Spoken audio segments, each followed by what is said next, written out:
Hey there, Lisa. It's been a while since you and I got to talk, right? I was just curious if you had finally found a date to have your wedding on. Hello there, Anne. It has been a while since you and I have last talked, hasn't it? And actually, yes. We just so happened to settle on a day to have our wedding at a few days ago, thanks for asking. It is going to be on October the 28th at 1 in the afternoon. Of course, I'll send you an invitation with all of this written on it beforehand. But I really do hope that I can see you there. Wow, so you finally nailed down a date. I was thinking you guys were never going to narrow it down. Well, that is huge then. I just have to say congratulations on that, Anne. That's really stellar. Well, I can't really say that I blame you for wondering when it was finally going to happen. After all, Troy and I have been engaged for 2 years now. I know Mom and Dad have been really wanting us to hurry up and just get married already. Well, still, either way, this is some great news, and I'm really happy to hear that this is all working out for you, sis. And I just know the family is going to be excited to finally have an excuse to gather everyone and have a big reunion. Not to mention all the booze that you're going to have at the wedding. You're not wrong about that. If there's one thing that's been a constant at every single family reunion, it's been a lot of drinking. Yeah, but anyways, have you decided what kind of wedding you're going to have? Like, is it going to be themed after anything, or are you going to go for something a bit more unique? After all, this is only something that you do once, so you have to make the most of it. I mean, do you remember the fireworks display that I had for my wedding last year? Yeah, that really was something. I still go back and watch the videos I took from that day because it was so amazing. Well, what if you tried doing some big display like that? I bet all the guests who showed up would love to be treated to something like that. I don't know. I loved your wedding, but I think I might just try and keep it a bit more basic. I don't want to go over the top or anything, you know? What? You're kidding me, right? You mean you don't want to go all out for your special day? No, I totally respect people doing that, but it's just not my style. You know that I've never really liked sticking out or anything like that. Besides, just as long as it's a ceremony that Mom and Dad can enjoy, that's what my real goal for it is. They were actually messaging me the other day wondering whether or not I had already found a wedding dress. But I don't get it. Why wouldn't you want to throw the most spectacular wedding that you possibly could? I put so much effort into mine to make sure that it was basically like a big party. And it was a big party too, and everyone had a great time. Your wedding was amazing, Anne. It really was. But I guess everyone just wants different things for their big day, you know? And I've always been a fan of keeping things simple, so... Well, sure, but if you're really going to have such a boring wedding, then all the guests are going to be really bored the whole time, don't you think? I mean, isn't it better to plan something that everyone is going to be excited for? Besides, everyone knows that only poor people have boring weddings. You really think so? Because I don't really think that anyone likes spending more money than they have to for something. I'm sorry, sis, but you're sounding really, really poor right now. It's kind of cringy. Like, I can tell that you're poor because people with means don't think in such stingy ways. I really don't think that one thing has to do with the other at all. I mean, just take me, for example. Not only did I have a crazy, extravagant wedding, but then we went all out for the honeymoon, too. Now that's how you get married. Yeah, well, I'm glad that you had the means to do all of that. That's right, and that's what separates us from the normal and poor people. After all, my husband makes over $1 million a year. And it's all thanks to my husband making those big bucks that we were able to do all of that. Okay, well, it's like either Troy or I are poor, you know? I just think that maybe we're not as driven by material things as you are. In fact, we were really just thinking of inviting family and close friends while trying to keep it as small as possible. Don't you think that's just sad, though? I mean, you're the star of the show that day, and yet you're trying to make it so that you're barely even the center of attention. If only you were marrying someone rich like I did, then you might get what I'm saying a little more. I really don't think that's the case. I'm just not interested in having a wedding like that at all. This is something I've talked over with my fiancé and that we've both agreed to. We really just don't care about having an expensive wedding. One of these days, you are going to have to learn that money is what makes the world go round. And you might have learned that lesson earlier if you had married rich.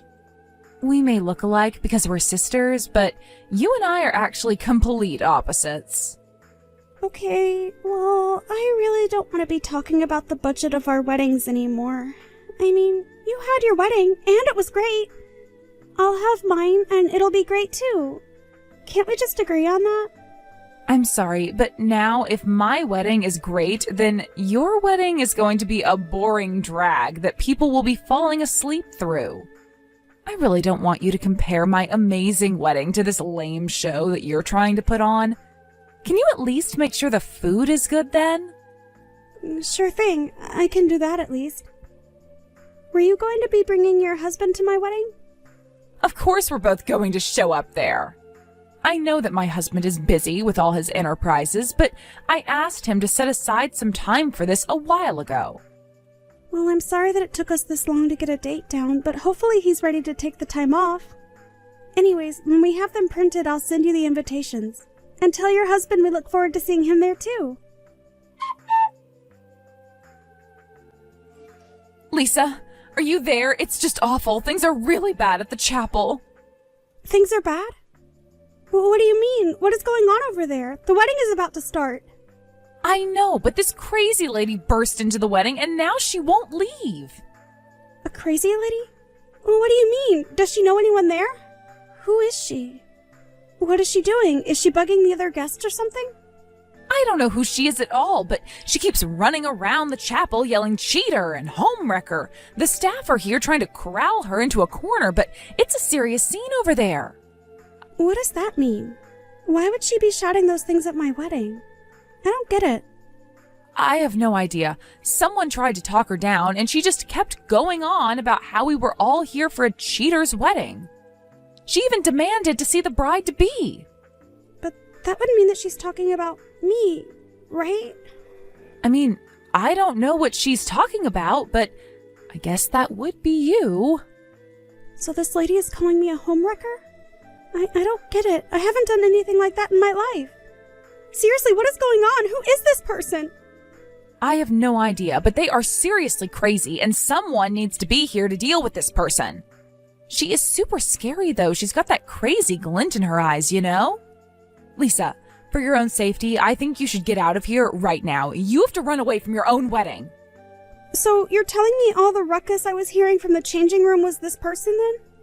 If she's really that bad, then we need to think about this. Because chasing her off might just make things worse for us later. But then what are we supposed to do? How are we supposed to deal with someone like this and make sure the wedding goes off? Okay, well, I think the first thing that we need to do is focus on calming this lady down. Don't try and chase her out or anything. Just put her in a waiting room. I have no idea who this lady is, but I think nothing is going to get down until she calms down. I'm sure there's some kind of misunderstanding here. So tell her that if she calms down, that I'll agree to talk to her. But don't you think that could be dangerous? Why in the world would you want to talk to this lady at all? Well, because I know that I've never done any cheating in my life, so this woman has got the wrong person.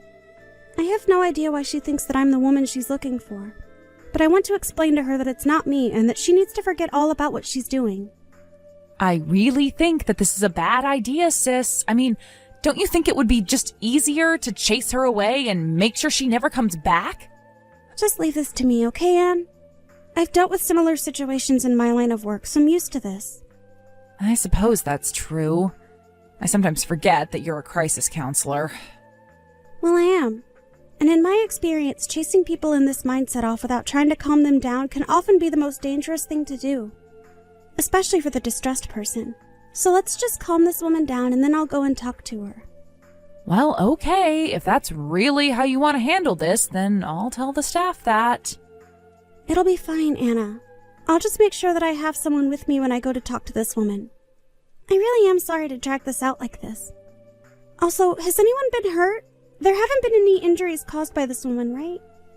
No, I think everyone looks okay, just shaken up mostly. Well, that's good to hear at least. Then okay, let's get this woman in another room and start the wedding.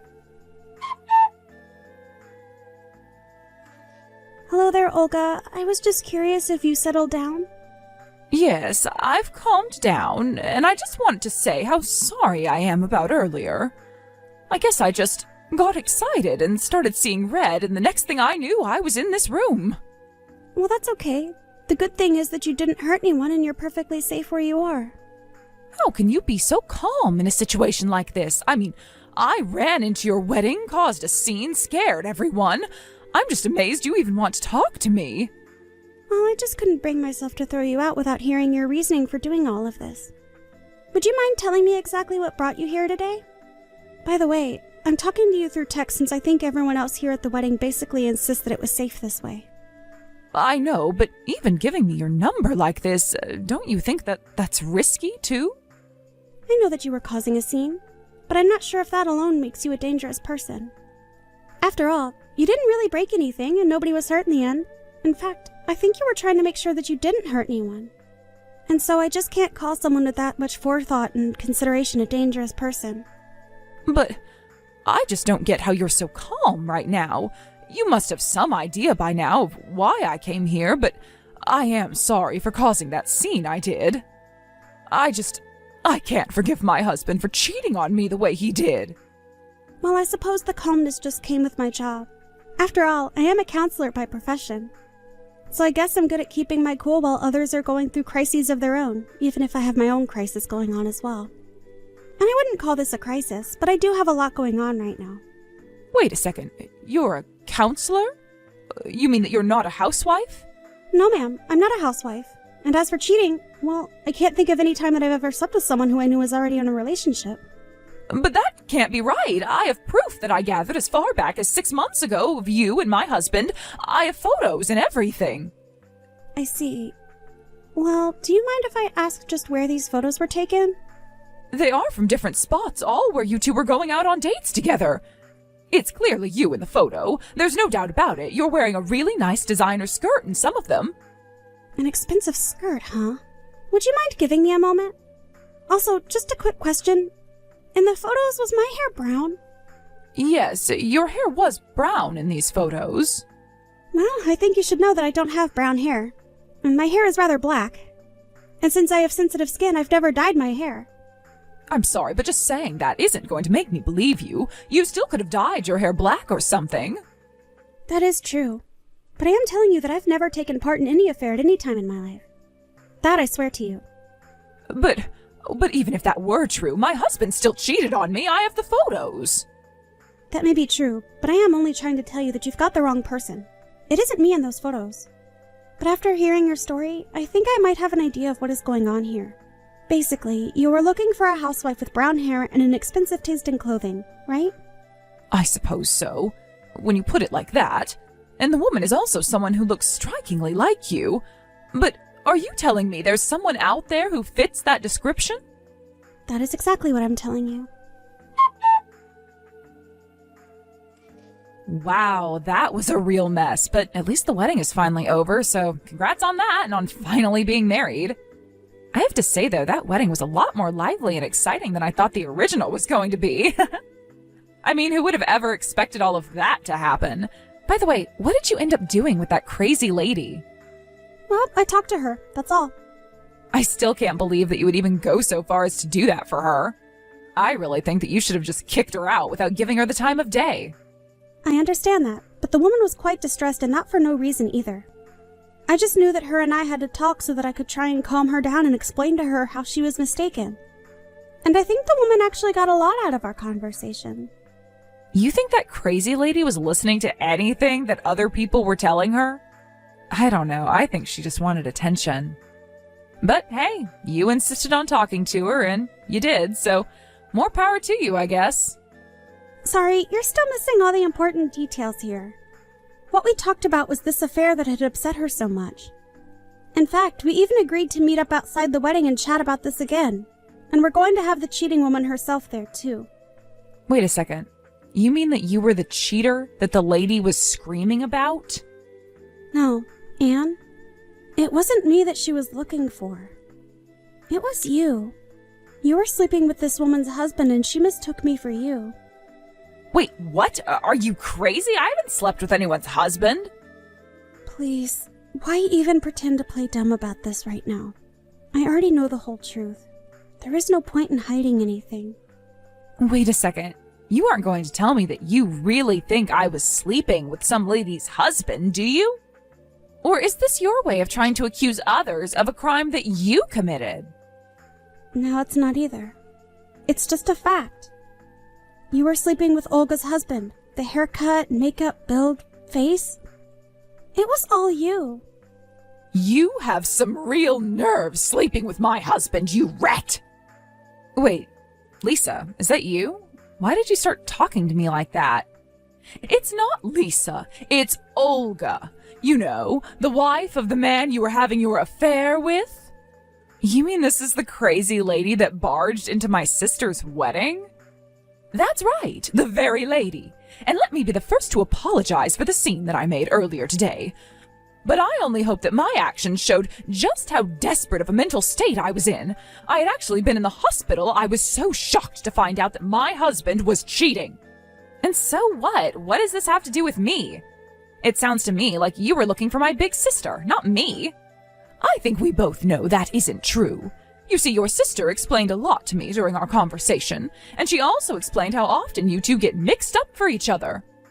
Wait a second, this is ridiculous. You're telling me that you made a mistake and thought I was my sister? Well, what if you're just making a mistake about all of this? Because I know that I didn't do any of what you're saying I did. Well, then do you care to explain how it is that you showed up in all these photos I've collected? You and my husband together, that is? And just what did you think was going to happen when this came to light? Did you really think that your affair was going to be a secret forever? Listen to me, lady. I do not have to sit here and read message after message from some total crazy butt like you. You're telling me that you're going to try and get your revenge? What can you even do, huh? I know that you think I'm only capable of running around and creating a scene like I did earlier, but after talking to your sister, I finally know what I should do. And just what is that you think you should do, huh? Well, obviously, I'm going to sue you for the affair you were having with my husband. After all, I'm clearly going to gain more from that than just causing a ruckus. That's actually what we were all going to talk about tomorrow. I was going to invite everyone involved to talk divorce and lawsuits. And so I really do hope that you can make it there. After all, you're going to be the star of the show. But are you kidding me? There's no way I would ever actually show up to something like that. And just who do you think you are to act all high and mighty when you nearly ruined my sister's wedding? If anyone should be getting sued, it's you. Well, I've already talked with Lisa about that, and she said that she isn't going to be pressing charges. She told me not to worry about that and just to focus on you instead. You mean that my sister was really just willing to let what you did go? But what was she thinking? I would worry less about that and more about what you're going to say tomorrow. See you then. Hey, Anne. You know that you were supposed to be here already, right? We're all ready to start talking. No, there's no way I'm actually going to go and face all those people like this. You can't make me. Well, you should know that your husband and our parents are here right now. But not a single one of them are here to take your side in this. You mean that they're all mad at me for what I did? Then that makes me want to go even less. Why would I go there if everyone is just going to be so mad at me? Why would I go if I'm just going to be told that I'm going to be sued for what I did? Anne, you are acting like a child right now. You need to learn to accept responsibility for your actions. But I didn't even do anything that horrible. Why can't Olga just divorce her husband and be done with this? It's not just Olga that might be getting divorced here. Your husband isn't happy to find out about this either, you know? He is also talking about getting a divorce from you and suing you just like Olga is. And quite frankly, I don't think that I can blame either of them for feeling that way about what you've done to them. But this isn't fair. Everyone cheats sometimes, right? It's not actually that big of a deal, is it? Even if my husband cheated on me, I don't think that I would be treating him like this. Well, that may be how you feel about it from where you're standing, but you can't exactly call yourself the victim in all of this either, can you? And besides, even if that is how you feel about this, that isn't how your husband feels. And he has rights in this situation too, you know. More than that, you really hurt him. He was so shocked to hear about what you had done, and he never once thought that you would betray him like this. But it's not like I don't love him. I love my husband with all my heart. Oh, really? Because that isn't the sense I've gotten when you've talked about him. In fact, a while ago you were telling me all about how being able to marry rich was the most important thing when looking for a partner. You would always brag about how much money your husband made, but you never bragged about how happy he made you or how loved you felt being with him. You can't do this. You can't just twist my words against me like this. It isn't fair. You're just assuming my emotions. Oh, please. I'm not assuming anything. After all, you did cheat on your husband, and that's a fact. It's clear now that you're just trying to make up excuses to get out of the trouble you're about to find yourself in now. How can you not be taking my side right now? We're sisters. You're supposed to be my friend. I can't believe you're treating me like some kind of criminal. You know, I think that the way you're acting right now is just pathetic. I wish you could just accept responsibility for what you've done. Haven't you put everyone here through enough already? You need to act your age and stop keeping us all waiting. Get over here right now, Anne. Or else. After that, Anne realized that she had nothing to gain and everything to lose from not showing up to the talk. She arrived, and it wasn't long before she had burst into tears and was begging everyone for forgiveness. Although in exchange, she only offered up excuses for her behavior. We couldn't believe she was being so self-centered in the end, and no one said anything to console her. In the end, she realized nobody was going to step in to defend her and that she could either settle with her husband and Olga now for her affair, or deal with them as two separate lawsuits. Needless to say, Anne and her husband did not stay together. In the end, Anne had to spend every cent she had to pay off those two. She was also kicked out of her house by her husband and was ultimately forced to move into a tiny, cramped apartment and take on multiple jobs just to be able to take care of herself and keep up with her expenses. As for Olga, she took the money that she got from her settlement with Anne and used it to hire a lawyer so that she could finally divorce her husband. Of course, Olga also sued her husband for cheating on her as well, and so by the time the whole thing was over, Olga was well compensated for all the pain she had been put through by her sister and her husband. She thanked me very much for all my help, and we still keep in touch and go out for coffee now and then. After that, Anne begged me for help with money and finding a place to live and those sorts of things, but I never gave her anything. Even my parents told Anne that she needed to quit asking for help and learn to take responsibility for her own life. A little while after that, we all got letters of apology from Anne, and that was the last that we ever heard from her. I asked people who might have known what happened to my sister, but no one knew where she ran off to. She had no one who wanted to help her and in the end wanted to start a new life in a new city. I have no idea where she is now. And quite frankly, I don't really care. I just hope that Anne manages to get her life together, if for no other reason so that she never puts anyone else through what she put Olga through again. Thank you for watching. If you liked this video, please give it a thumbs up and don't forget to subscribe to see more content like this.